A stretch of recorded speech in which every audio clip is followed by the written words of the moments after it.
Welcome to the show. I'm your host, Sean Lang. I've spent the last several years building and operating a digital agency that's grown past 70 people now, and that's definitely shaped how I think of things and how they matter when things start to get complex and really messy in the agency space. Today, I am joined by Matt Reminick. Matt Reminick is the founder of Sunnyside. Sunnyside is a performance marketing agency for lifestyle brands. Matt, so great to have you on, man. Yeah, man. Thank you so much for having me. Absolutely.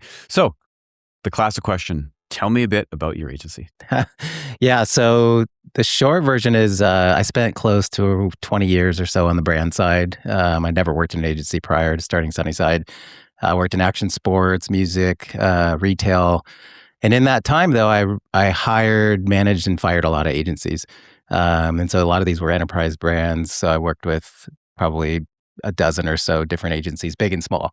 And so what I kept running into was this gap between what agencies were optimizing for and what actually mattered to the business. So they'd show up with a big team, great decks, the A team, impressive numbers and ROI calculations or projections, right? But we'd still be losing money. And so we were watching the top line grow or margins were collapsing, right? So when I eventually left the corporate life, I didn't go look for an agency to work at. I just built one, right? And from there, we here we are. So we came at it from a profit first lens from day one, and we knew we took a lot of what we learned over that time. And part of our strategy and part of our secret sauce has been hiring other folks from brands. And so the majority of our team now today all come from the brand side, and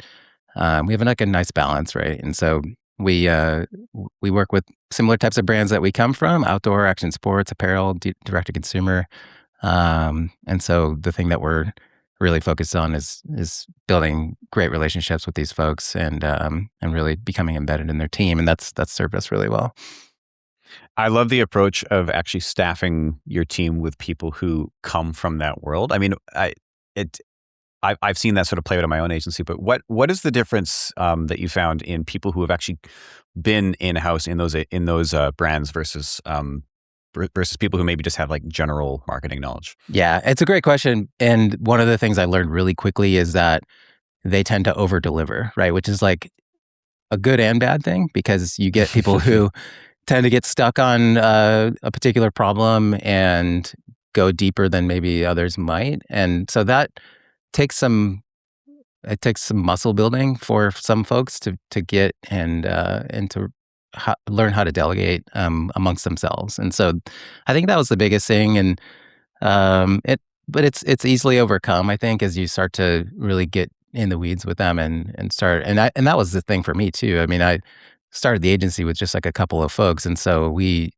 found out really quickly that you can't spend all your time on one particular client or another. And so we've optimized a lot of processes and helped some folks by figuring that piece of it out. And so but yeah, I'd say that's like the number one thing, especially when someone comes in.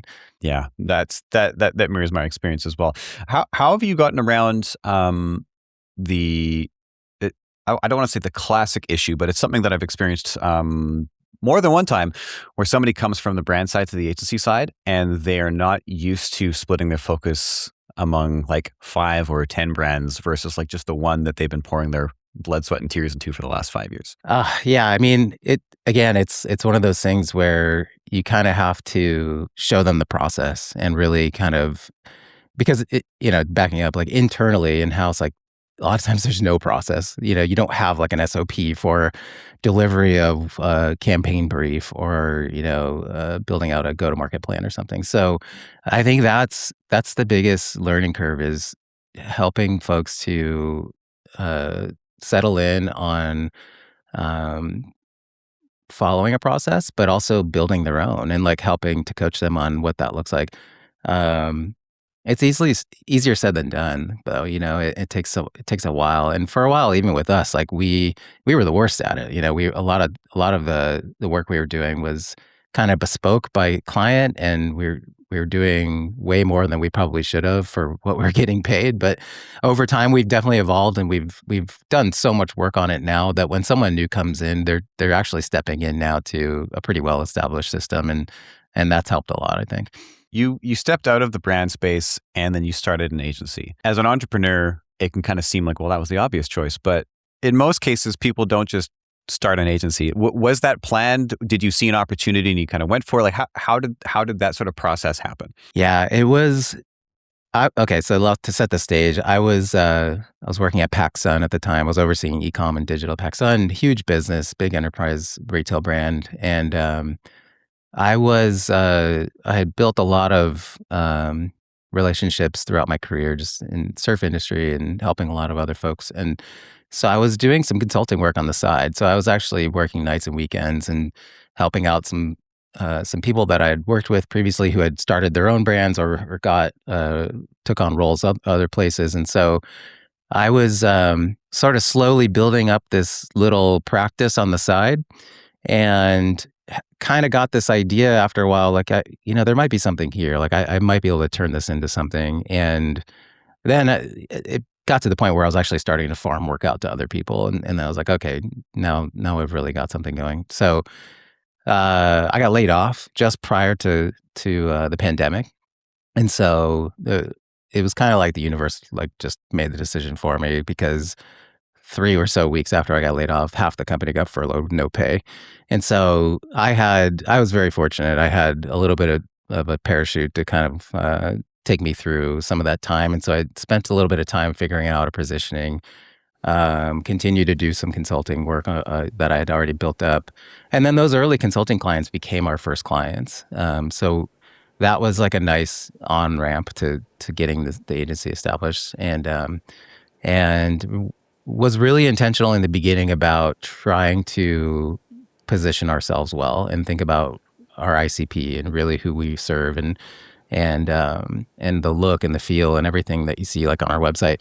I partnered with a brilliant designer, a good friend of mine, Evan Backus, who designed our whole identity, and we came up with the whole sort of positioning around who we are and what we stand for, and that work really has carried us through. And the thesis still is the same today. Like we're former brand people who work with the type of brands that we love and we always wanted to be a part of. And so, so long story short, it was deliberate, but it was I was kind of forced into it in a way that maybe I wouldn't have taken that leap if I was, if I didn't get laid off, because I had. Hey, I had so many conversations late night with my wife over a glass of wine trying to figure this out. It's like, do I just jump ship? Do we, how does this work? And it was so risky, right? Like we had a little one at home, and it was like not ideal, but that happened, and it was kind of like, okay, I think the time has come. For about a minute, I was a little stressed out, but then I was leaving the building that day. I was like calling my wife, like ecstatic almost. I was like, I just got laid off. Yes, we can start the agency now. And she didn't really share my enthusiasm at first, but then she came around. So, but yeah, that's the origin story. And yeah, I get asked all the time. People DM me all the time on LinkedIn, and I love sharing that story because sometimes you kind of need a little kick in the ass to make it happen, because it's very risky, and it can be overwhelming to think about a big change like that, especially when you don't have a ton of experience. Yeah, for sure. I mean, maybe not a ton of like agency experience, but you came in with a surprising amount of like a vision. Like you already knew who you wanted to serve. Mm-hmm. You had already thought about positioning. That's great. Most agency owners aren't thinking about positioning until like year 3 or 4, being like, why can't I crack $1 million? That's because nobody knows what you do. And also just from the thought that you put into branding, to the aesthetic, to the sort of like brand first mentality. Like you came in already with a firm understanding of like your culture and your values, which is, again, what so many agencies just don't really have. And then they kind of wonder why it feels like they just kind of have a team of contractors who don't really care about the business. It doesn't feel like a business. So you came in already with like foundations firmly established. So I mean, that's not the norm, and that's probably definitely a testament to like your success and where you're at right now?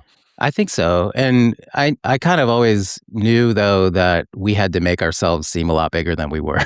That was part of it too. It was like we wanted to position ourselves right from the beginning to work with the types of brands that we wanted to go after. But behind the scenes, it was like just me and like a gaggle of contractors, like just working on this stuff. And I think actually at the time, it worked out to our benefit because it was a pandemic. A lot of people, everyone's at home now all of a sudden. They've got all this extra time on their hands. So I was reaching out to people directly on LinkedIn personally that I had been connected to or didn't know at all, but they had like 8, 10 plus years experience and was like, hey, you want a couple hours a week extra work, do a paid search? And 9 times out of 10, everybody was like, yes.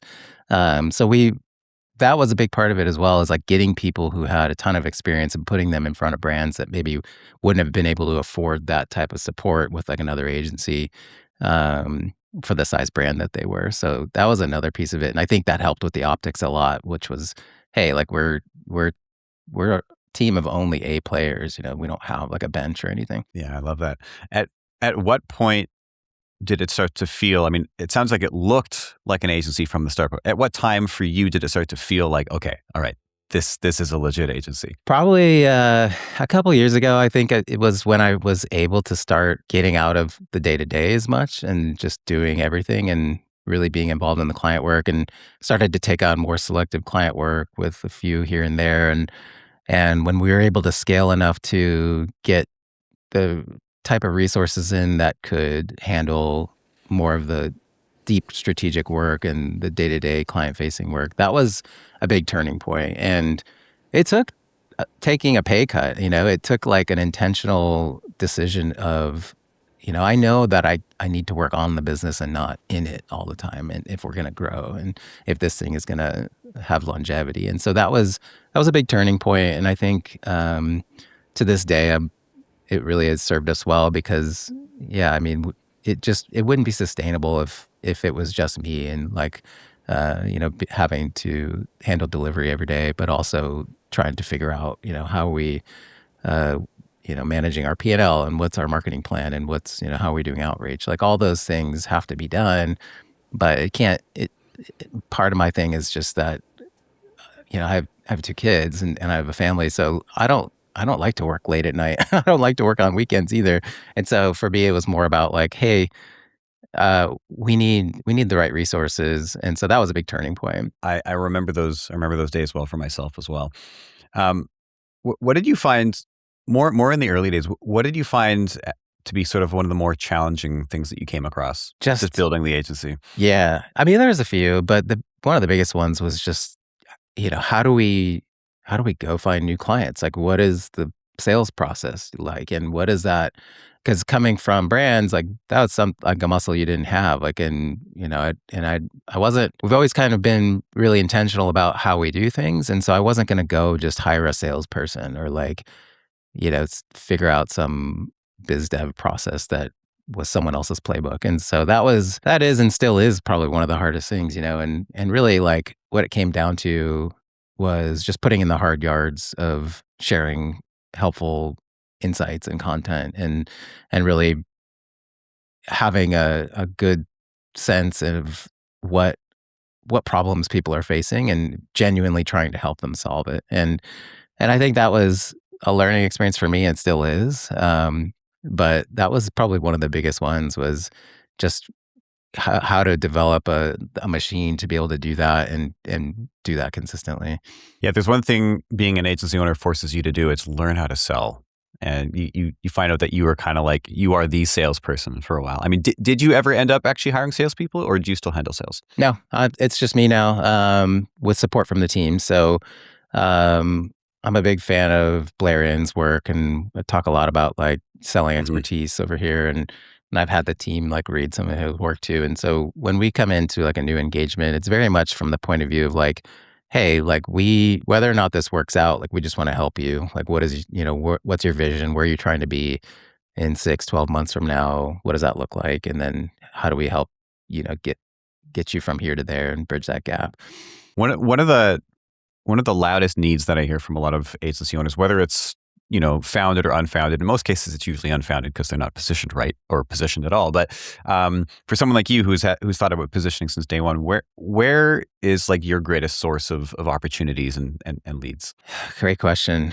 I think it really comes down to, again, aligning with the type of brands that we know as people who have been there, and leveraging our experience. Because Scott Reynolds on our team, he has more experience than I do on the brand side. Chase, Mikey, our creative and paid team, like those guys, same thing, all come from brands. And so I think for us, like, it's really about aligning ourselves with the folks whose shoes we used to be in and saying like, "Hey, like, we're pretty familiar with what you guys have going on over there, and look at these folks that we work with now." Like, we work with brands like Brixton and Municipal and Excel Wetsuits. And so a lot of these type of brands are ones that we would have been stoked to work at. And so I think for us, it's about sharing that context and the knowledge that we've built up with some of the success we've had there, and it's a longer haul, but at the same time, like, whether or not we work with a particular brand, we hope that at least like they'll take something from that, some kernel of an idea, and that will help them out.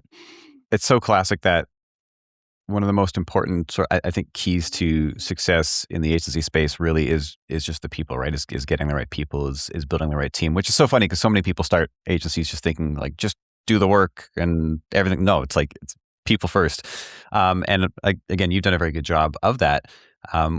Could you share a little bit about what you look for when you're bringing on a new member to the team? Because now it sounds like you've got a really, really curated team, and you probably don't want to mess with the dynamic that you've got. So I bet that it's probably sort of a big deal for you to bring somebody new on. So what are you looking for? That's a good one. I'm in the mindset of always be recruiting, right? Like, I'm constantly looking who's out there and building relationships with people. And my job these days is just like talking to people. And I talk to so many people, whether that's potential new clients or stakeholders at brands, or like just individuals who are doing interesting things in the space. And so I look for people who are just curious. They want to know, like, what they want to get to the why of something, and have like a drive to them where they act without being prompted, right? And they want to find solutions with the genuine interest of helping the client. And so those are big ones for me. Obviously, like, technical acumen, like, that's important. We want to know that they know their stuff. But yeah, I try to look for people who aren't as much of a specialist in one particular thing, but are more of like a 2, 3 tool player, and have like a general sense of how the things that they're doing relate back to the bigger picture. Because that's important to us with the type of work we do. When we bring on a client, it's rarely for one thing. Like, we become pretty embedded in the business and almost at a consultative level, and we're handling 3, 4, 5 different channels at a time. And so there is this like orchestration aspect to it. And so the people that come on have to kind of know what else is going on and understand how that ladders up, how what they do ladders up to the bigger picture. So that's a big one for me. And then again, like, brand experience. I like to find people who have worked at a brand. And we do have some folks who have only worked at agencies on the team. And I think that's important too, especially from an operations side and some of the other kind of roles that make sense for that. But on the strategy side, like, that's a big one for me. So, and then like I said, I like reaching out to people directly, and it's gotten easier over time because I used to reach out cold to people and they'd be like, "Who's this guy?" But now it's a little bit easier just with some of the success we've had. So that's been primarily the way that we've been able to sort of recruit people. And then from there, it's just having some real conversations, and location doesn't really matter as much to me. We're all remote. We actually don't have an office, and a lot of us are based in Southern California, but we have folks all over the place. So yeah, I'd say that's it. And then bringing other people in when time makes sense. Sounds like you're really looking for like those T-shaped people. Yeah, that's a big one, right? So for me, it's That's exactly it. And then the other one is like, it's the classic, like, can I have a beer with this person at the end of the day? And Totally. is this someone that I'd hang out with? So I want to go back to something you said a little bit earlier, actually, right at the start when you were kind of calling out a lot of the deficiencies that you noticed with agencies that you'd sort of partnered with in the past from the brand side. What do you think that agencies still really need to learn or unlearn in order to actually just be better partners? I feel like the biggest thing is just trying to understand truly what the client's goal is, and really thinking about that, and intentionally, and with what goes into the work. And what I mean by that is, like, oftentimes when we come in and we're called in to do an audit or take a look at something, and this is my direct experience too, you go in and the agency, let's say they're running paid social, for lack of a better example, but they're optimizing for, like, uh in-channel ROAS. Like, the ROAS is great, but, like, the top line revenue is not growing, or the net revenue is not growing, and so something's fundamentally not working. So we go in and we look at it and we say, well,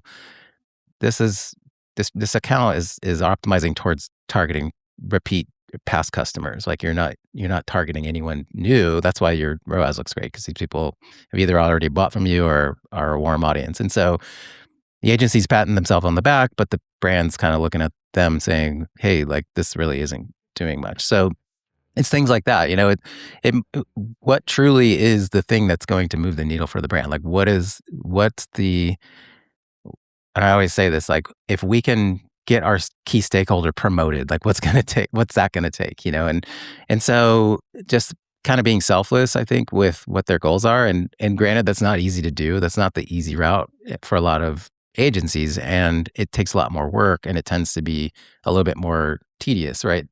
And so I think that depending on depending on what their goal is, like, that's usually the hardest thing that I think a lot of agencies miss on. And it ultimately leads to faster churn, right? So we have a lot of clients that have been with us for 3, 4, or 5 years, and I think a big part of that is just because we try to go one layer deeper and try to understand truly what is it that motivates this person, whether that's the CEO or the marketing manager. Yeah, that's such a good point. I mean, a few things there to comment on. I mean, first is it seems like a lot of agencies come in with their own idea of what success looks like, and if it doesn't align with what the brand thinks success looks like, then it's doomed from the start, and that happens so often. Like, you'll have the agency behind the scenes just like high fiving, like, thinking we're doing a great job, and then on the Yeah, brand side, they're going like, what are they even doing? And like, if you have that mismatch, like, it's done already. yeah, I love how you said we want to get the key stakeholder promoted. I mean, that yeah, is such a key piece, because again, we we often enter into like a relationship with the brand, thinking like the brand is the client. Well, yes, but also every single person that you interact with within that brand is also the client, and especially your main point of contact. And your yeah, job isn't just to like get the brand results. Your job is to make your main point of contact look as good as freaking possible. Because if you make them look good, they will make you look good, and they will keep you around a long time, because obviously that means that your work is having an impact. I think that a lot of us forget this, forget that. So I've never heard anyone say a main goal is to, or one of the goals is to get the key stakeholder promoted. But I love that. That's such a clear sort of like paints a clear picture of what you should do. yeah. It's a big unlock. And what happens too is when that person leaves the company, they're gonna go wherever else they go, they're gonna bring you with them. And we've had that Yeah. happen, multiple times now. So that's a little unlock for sure. Little or big. I Or mean, big. if, Yeah, if you plant those seeds all throughout your client roster, and everyone slowly starts to migrate away, and then you just suddenly now you have additional clients just coming in. yeah. It's a good passive strategy. I think that everyone listening should be writing this one down right now. Like, how do I get my key stakeholder promoted? Like, just to have that mentality. I imagine that that's not necessarily a trackable KPI, but is that something that you guys keep track of at all? No, not at all. Mentally, yeah. We kind of say, oh, cool. We this guy left, and then you kind of like can set in a reminder and hit him up in a few months. And more often than not, we just had that happen, and we're getting ready to onboard the new brand that this person's at now. So yeah, we don't track it, but it's definitely happened, and I can count on one hand like how many clients we have where that did happen. What is probably the biggest way that the agency has changed since you started it? We've just become more disciplined. We used to be in a lot of ways just a little bit scattered in a way, fully transparent, like just lack of process internally, or uh, just putting out fires here and there. And I think that even in just the past year, like last year was a really hard year for us. It was tough because the type of brands we work with, retail, D2C, everyone's dealing with tariffs and all this. They're not focused on procuring a new agency. They're figuring out where they're going to make their product, right? And they're shifting things around, changing factories and stuff. And so we had to really hang on to what we had. And I'm happy to say that the brands that we did work with last year and still work with now, like they saw growth. Like we still were able to help them scale. And so, but I'd say that it forced us to really look at how we deliver our services and how we go about managing that day to day, not only to better serve the client, but also keep our sanity and make sure we're staying in scope and not just being client led, where if they ask for something, we default to yes, and really being intentional about that. I think that's really come a long way just in the last probably 12, 18 months or so. And I want to put it to you now. How do you think that you as a founder have changed? I've relinquished a lot of control. Like I used to be a lot more involved in delivery and some of the strategy work, and my instinct used to be and still is sometimes to jump in on something and try to put out a fire. And it's kind of that classic thing where like if you check your email every 30 minutes, you're going to find things to respond to. But if you check it twice a day, then a lot of the stuff that you might have responded to worked itself out already. So I've had to learn to do that, and that's hard because I'm naturally someone that wants to help and be involved with the team. And if I see people struggle, I want to jump in, and I do. But like at the same time, sometimes you got to let people figure it out and follow the process that you made and actually work through it. And so that's been something for me, and I think it's served me well. It's a lot less stressful, I think, at times where maybe it had been in the past. Yeah, and it can feel really counterintuitive, especially in the moment when you know that the problem can just be solved by you just doing the one thing. But the way that I think about it a lot when I'm having that internal attention, I guess, is it's kind of like parenting in a way. If you solve your kids' problems every single time, they're going to be completely useless at solving their own problems. And at one point, you kind of say to yourself, I want this person to be able to solve these problems. I don't always want to be solving these problems. So it's kind of, I mean, it's not to sound condescending to the team of A players, but